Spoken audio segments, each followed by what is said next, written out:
بسم اللہ الرحمن الرحیم۔ میں ہوں شکیل الرحمان اور آپ دیکھ رہے ہیں زینی ٹی وی۔ اجتماعیت کا ایک لازمی فریضہ یہ ہے کہ انسان اپنے درمیان میں سے کسی شخص کو قیادت کے منصب کے لیے چنے جو ان کی منتشر انفرادیت کو اپنی شخصیت اور فیصلوں کے ذریعے ایک اجتماعی شکل دے سکے۔ یہ ظاہر ہے کہ ایک بلند اور اعلیٰ مقام ہے جو ہر کسی کو نہیں مل سکتا۔ وقت اور حالات اگرچہ بہت سو کو لیڈر کے مقام پر پہنچا سکتے ہیں، مگر یہی وقت اور حالات کچھ عرصے میں یہ فیصلہ کر دیتے ہیں کہ کون حقیقی لیڈر ہے اور کون محض قسمت کی کرم نوازی کی بنا پر اس مقام تک پہنچا ہے۔ تاہم اس عرصے میں وہ لیڈر اپنے ساتھ اپنی قوم، ملت، پیروں اور مقتدیوں کی برابری کا سامان کر چکا ہوتا ہے۔ اس لیے اس بات کو سمجھنا بہت ضروری ہے کہ ایک حقیقی لیڈر کی خصوصیات کیا ہوتی ہیں، تاکہ صاحبان شعور لیڈر کا انتخاب کرتے اور اس کے پلڑے میں اپنا وزن ڈالتے ہوئے درست فیصلہ کر سکیں۔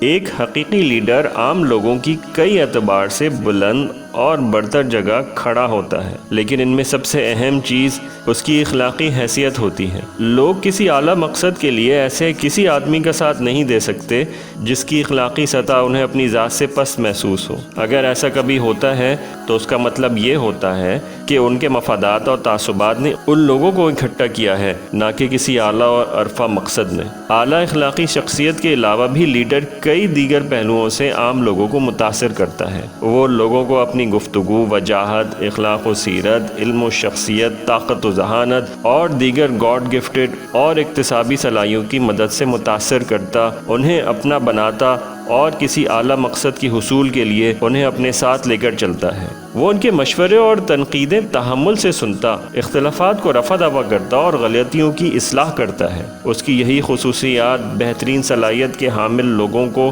اس کے ارد گرد اکٹھا کر دیتی ہیں اور پھر ان کی صلاحیتوں، وسائل اور توانائیوں کو مجتمع کر کے وہ اجتماعی مقاصد کو حاصل کرتا ہے۔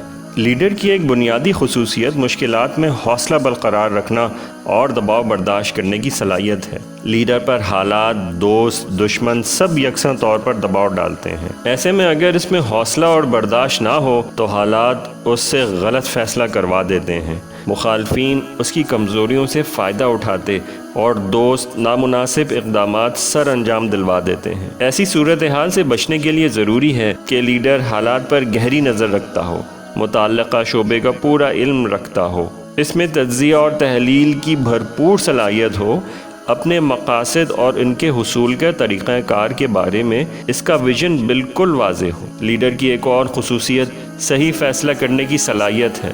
لیڈر کا اصل کام فیصلہ کرنا ہے۔ وہ فیصلہ کرتا ہے اور یہی فیصلے لوگوں کی تقدیر بناتے ہیں۔ درست فیصلوں کی بنیاد یہ ہوتی ہے کہ وہ اپنے مقاصد کے مطابق ہوتے ہیں، نہ کہ رجحانات، مفادات، خواہشات اور جذبات کے مطابق۔ ٹھیک فیصلے کی ایک نشانی یہ ہوتی ہے کہ وہ ہمیشہ ٹھیک وقت پر ہوتا ہے۔ ٹھیک وقت وہ ہوتا ہے جب متوقع فائدہ زیادہ سے زیادہ اور نقصان کم سے کم ہو، کیونکہ ہر فیصلے میں کچھ نفع ہوتا ہے اور کچھ نقصان بھی ہوتا ہے۔ ٹھیک وقت کا علم حالات اور لوگوں کے بارے میں باخبر رہنے کی اس صفت کا نتیجہ ہے جو انسان کو مستقبل میں دیکھنے کی نگاہ عطا کرتی ہے۔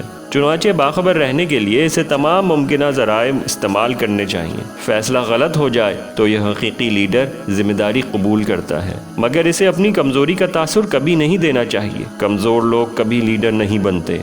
اصل چیز یہ ہے کہ وہ تجزیہ کر کے غلط فیصلے کی وجہ بننے والے اسباب کا تعین کرے اور ذمہ دار لوگوں کو تنبیہ کرے، لیکن اس کے ساتھ ساتھ اس کے اندر لوگوں کی کمزوریوں کی رعایت کرنے، اس سے چشم پوشی کرنے اور لوگوں کو معاف کرنے کی عادت بھی ہونی چاہیے۔ لیڈر انسان ہوتا ہے مگر عام انسان نہیں ہوتا۔